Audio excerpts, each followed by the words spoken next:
நீதிமொழிகள் 20ஆம் அதிகாரம்.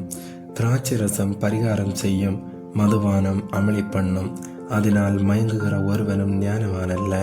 ராஜாவின் ஒருக்குதல் சிங்கத்தின் கர்ச்சிப்புக்கு சமானம். அவனை கோபப்படுத்துகிறவன் தன் பிராணனுக்கே துரோகம் செய்கிறான். வழக்குக்கு விலகுவது மனுஷனுக்கு மேன்மை.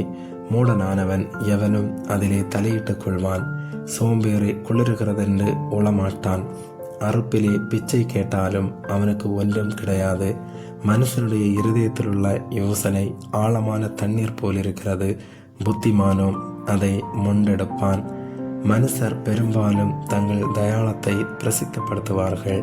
உண்மையான மனுஷனை கண்டுபிடிப்பவன் யார்? நீதிமான் தன் உத்தமத்திலே நடக்கிறான். அவனுக்கு பிறகு அவன் பிள்ளைகளும் பாக்கியவான்களாயிருப்பார்கள். நியாயாசனத்தில் வீற்றிருக்கும் ராஜா தன் கண்களினால் சகல பொல்லாப்பையும் சிதற பண்ணுகிறான். என் இருதயத்தை சுத்தமாக்கினேன், என் பாவம் மற துப்புரவானேன் என்று சொல்லத்தக்கவன் யார்? வெவ்வேறான நிறைகளும் வெவ்வேறான மரக்காலும் ஆகிய இவ்விரண்டும் கர்த்தருக்கு அருவருப்பானவைகள். பிள்ளையானாலும் அதன் செய்கை சுத்தமோ செம்மையோ என்பது அதன் நடக்கையினால் விளங்கும். கேட்கிற காதும் காண்கிற கண்ணும் ஆகிய இவ்விரண்டையும் கர்த்தர் உண்டாக்கினார். தூக்கத்தை விரும்பாதே, விரும்பினால் தரித்திரனாவாய். கண் விழித்திரு, அப்பொழுது ஆகாரத்தினால் திருப்தியாவாய். கொள்ளுகிறவன் நல்லதல்ல நல்லதல்ல என்பான், போய்விட்ட பின்போ மெச்சிக்கொள்வான். பொன்னும் மீதியான முத்துக்களும் உண்டு, அறிவுள்ள உதடுகளோ விலையுயர்ந்த இரத்தினம்.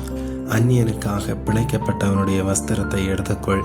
அந்நிய ஸ்திரீ நிமித்தம் அவன் கையில் ஈடு வாங்கிக்கொள். வஞ்சனையினால் வந்த போஜனம் மனுஷனுக்கு இன்பமாயிருக்கும், பின்போ அவனுடைய வாய் பருக்கை கற்களால் நிரப்பப்படும். ஆலோசனையினால் எண்ணங்கள் திறப்படும். நல் யோசனை செய்து யுத்தம் பண்ணு.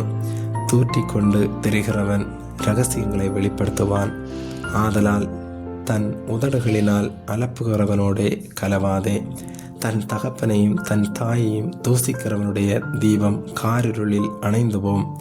ஆரம்பத்திலே துரிதமாக கிடைத்த சுதந்திரம் முடிவிலே ஆசீர்வாதம் பெறாது.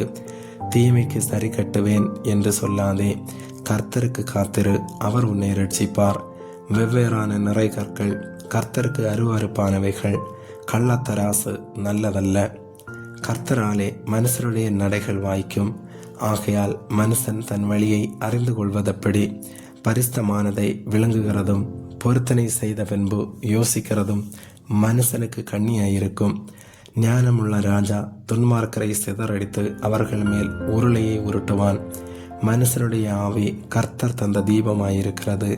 அது உள்ளத்தில் உள்ளவைகளை எல்லாம் ஆராய்ந்து பார்க்கும். தயையும் சத்தியமும் ராஜாவை காக்கும். தயையினாலே தன் சிங்காசனத்தை நிற்க பண்ணுவான். வாலிபரின் அலங்காரம் அவர்கள் பராக்கிரமம். முதிர் வயதானவர்களின் மகிமை அவர்கள் நரை. காயத்தின் தழும்புகளும் உள்ளத்தில் உரைக்கும் அடிகளும் பொல்லாதவனை அழுக்கற துடைக்கும். ஆமேன்.